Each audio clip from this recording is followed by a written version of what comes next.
Hey, it's your girl TJ here on the Midweek Level Up. Go ahead and like, share, and subscribe to this YouTube channel. Okay, real talk. Right out the gate.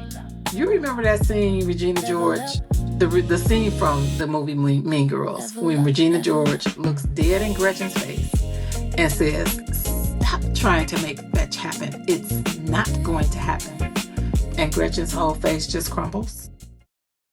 Because she had been saying that so fetch for weeks, pushing it, repeating it, waiting for it to catch on. I mean, it's kind of like on fleek. They just never really kind of made it. It never caught on. So today I want to talk to you about the fetch in your life, the thing you keep trying to force into existence, the relationship you keep trying to revive, the dream you keep trying to resurrect, even though every sign is telling you it's dead. The friendship you keep initiating, even though you're the only one showing up. The job, the ministry, the man, the maybe if I just try harder, whatever your fetch is, by the end of this episode, I need you to know the difference between faith that endures and flesh that forces, because they are not the same thing, and confusing them will wear you out. So let's get into it. So I want to tell you all about the season I spent trying to make fetch happen. I was really trying so hard. You know, God has said some things. He has spoke. He really had. And it was like, oh my God, here we go. We finally gonna get to do this. And Lord, what can we do? What do I need to do to get started? And what does this even look like? And this and that and the other. And I was really trying hard to force something that God wasn't ready for. He had spoke it, but it was going to be a waiting period. And it was going to be all spiritual. It was not going to be fleshly at all. It was all going to be spiritual and ministry driven. So here's what nobody tells you about forcing something. It doesn't just cost you time, it costs you your discernment. I had lost it because I was just like, okay, here we go, we're going to do it. Because the longer you force something, the more you start rewriting the evidence in your head. You start calling red flags growth opportunities. You start calling silence him processing. You start calling exhaustion sacrifice. Sis, sacrifice and self-abandonment are not the same thing, okay? And a lot of us have been calling our forcing faithfulness, so we don't have to admit we're just scared to let go. So not everything that's possible is ordained. Just because you can force something doesn't mean God authored it. You have the willpower to keep a dead thing on life support. I'm going to say that again. You have the willpower to keep a dead thing on life support. That's not the same as having God's blessing on it. Look at Abraham and Hagar. Sarah had Abraham going out of order. Abraham didn't wait on the promise. He forced a version of it through Ishmael. It was possible. It happened, but it wasn't the plan. And it created generations of conflict because he tried to help God make fetch happen. Galatians 4:29 talks about how the son born according to the flesh persecuted the son born according to the spirit. That's not just an ancient family feud. That's a pattern. What you force in the flesh will always be at war with what God actually wants to birth in you. The question isn't, can I make this work? The question is, did God actually say this? So, truth number 2, striving is not the same as stewarding. There's a difference between working hard within God's will and white knuckling something outside of it. Psalm 127:2 says it plain. It's vain, it's empty, and it's futile to rise early and stay up late, working yourself to exhaustion for something that God didn't ordain, because he gives to his beloved even in sleep. That verse is not anti-work. It's anti-striving. It's anti-forcing. Stewarding looks like showing up to what's already been given to you and cultivating it well. Striving looks like manufacturing something out of thin air because you can't stand the idea of empty-handed waiting. You know, I was like, look, this thing, I've been waiting. Let's go. It's time to hit it. You said it, God. Let's get going. It's time for, what is this going to be? I need you to come on now, Lord. It's time to get this moving. It's my turn. Nope. Truth number 3, forcing is rooted in fear, not faith. I was fearing that it wasn't going to happen. but it is going to happen, but in God's timing. So here's the uncomfortable part. When you're forcing something, replaying the text, over explaining yourself, showing up where you weren't invited, shrinking yourself to keep the peace, that's not devotion. That's fear wearing a spiritual costume. 2 Timothy 1:7 says, God didn't give us a spirit of fear, but of power, love, and of a sound mind. A sound mind can look at a dead thing and call it dead. Fear can't.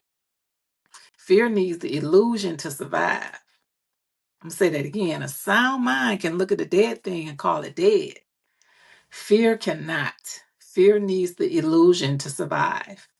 If you have to abandon your peace to keep something alive, that thing was never going to sustain you anyway.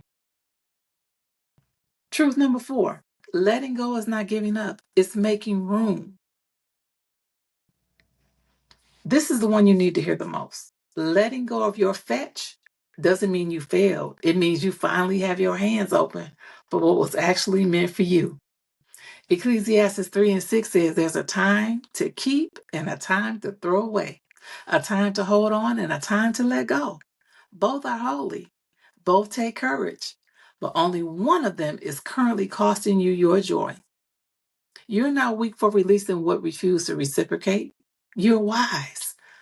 When I just let it go and gave it to God and said, I'm going to just wait on you, Lord, the floodgates, things start opening up. Ideas start coming to my mind. Things that I need to be doing, that God wants me to do in this season. The doors just open. So let's bring this back to Gretchen for a second, because there's something deeper under that scene that we don't talk about. Gretchen wasn't just trying to make a phrase popular. She was trying to be seen, trying to matter, trying to create relevance because she didn't believe she already had it. And sis, a lot of what we force into isn't really about the relationship or the job or the dream itself.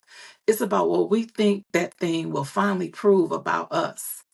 I've been there, done that. I know what that feels like.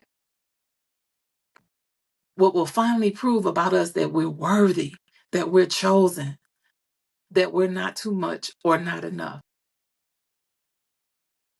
But here's the thing. You were already chosen before you tried to force anything. Ephesians 1:4 says, He chose you before the foundation of the world. Not after you made it work. Not after you fixed him. Not after the dream finally caught on. Before any of that. You don't need your fetch to happen for your identity to be secure. You don't.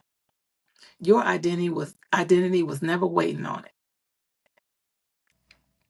So here's how I want you to reframe this going forward. Stop asking, how do I make this happen? Start asking, is this mine to hold or mine to release? Stop calling your exhaustion faithfulness. Start calling it what it is, a signal. Stop measuring your worth by what you can force into existence. Stop measuring your peace by what you're willing to let go of. Because here's the truth, wrapped in humor. Fetch was never going to happen. Not because Gretchen didn't try hard enough, because she was trying hard. Because it was never Regina's to give her in the first place. Some things aren't rejections. They're just not yours to control. And so I'm just thankful that I let it go and let God handle it. And God is doing it. And in time, it will come to fruition. Sometimes you got to open your hands so God can do the work. Here's what I want you to do this week. I want you to make a list. Actually write it down of every fetch you've been trying to make happen. The relationship, the opportunity, the friendship, whatever it is, the version of yourself you've been performing to be accepted somewhere. And next to each one, I want you to write one honest word, hold or release. Not forever, just for this season, just to get your hands open again. So listen, you were never made to force your way into belonging. You were made to be chosen, sought after, and secure enough to let go of anything that requires you to shrink, chase, or perform. So today you have permission from God And that's okay. Let it go. Something is better waiting on the other side of your open hands. So until next time, thank you for joining me for the Midweek Level Up on Giving Them Something to Talk About. Talk to you later.